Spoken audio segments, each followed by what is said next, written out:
สุขสบายดีพี่น้องพ่อปลายทุกคนทุกคนกันแล้วกันเด้อเนาะวันนี้ข้าพเจ้าบ่าวเสน่ห์เมืองลาวได้มีโอกาสมาเที่ยวนครหลวงเวียงจันทน์เนาะบังเอิญได้มาพบกับอาจารย์จำปาผู้ไทยเนาะมือคีย์บอร์ดผู้ที่ได้โอกาสทางการมองเห็นหรือว่าผู้พิการทางสายตาแต่ว่ามากด้วยความสามารถพี่น้องเนาะมื่อนี้สิมา cover เพลงนางฮองอกหักของอาจารย์กีดาวเพชรเนาะโดยให้อาจารย์จำปาผู้ไทยเป็นผู้เล่นคีย์บอร์ดให้เนาะลองมาฟังกันเรื่องมาจีซ้ำในพี่น้อง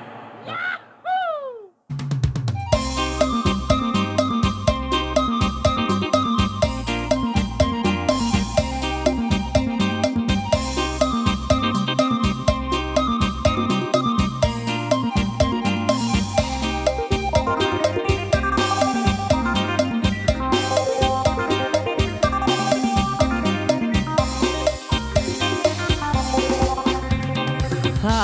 กินน้ำเสียงตูแม่น้องโหเพิ่นคงขัดทีอาชีพเต้นกินลำกินแม่อยู่กินคงบ่เห็นดีเพิ่นบ่เมตตาคนเฮ็ดหน้าใส่วงดนตรีพักเราขาดลงทันทีมอบใจนี้บอกกล้าประเสริฐแม่น้องนั่งเพิ่นโอ้ว่าอายสู้หาเงินหลายทางกลางเว้นเฮ็ดงานแน่นอังว่างกลางคือห้องลำอาเงินที่พอเงินคำหวังนำไปแต่งลูกสาวเพิ่นแต่ว่าแม่น้องเพิ่นเมินเพิ่นเลือกคนที่ดีไว้แล้วเหลือใจบุญอายบ่สมอานงอาชีพอายบ่มั่นคงขึ้นลงคงบ่พอแถวแม่น้องเพิ่นสร้าง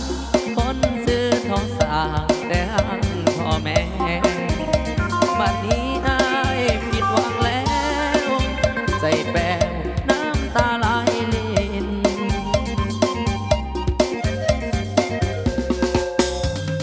หากินน้ำเสียงตูอายทนสู้หาเงินหลายทางเพื่อหวังหาเงินแต่งนางเป็นกว้างทางหักเลยสูญสิ้น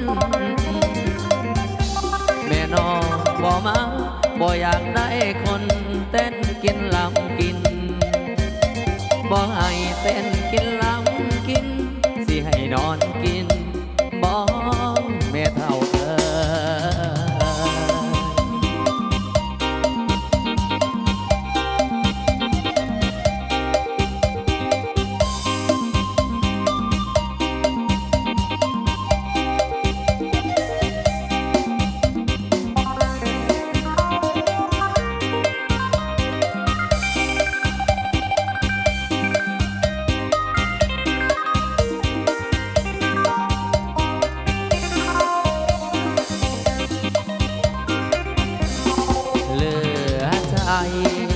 บุญอา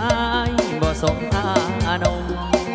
อาชีพอายบ่มั่นคงขึ้นลงคงบอกพอแจ้แม่น้องเพิ่นสร้างคนซื้อทองสร้างแต่หังพ่อแม่บัดนี้อายผิดหวังแล้วใจแป้วน้ำตาไหลลิน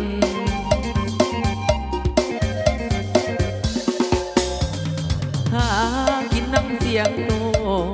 อายทนโซหาเงิน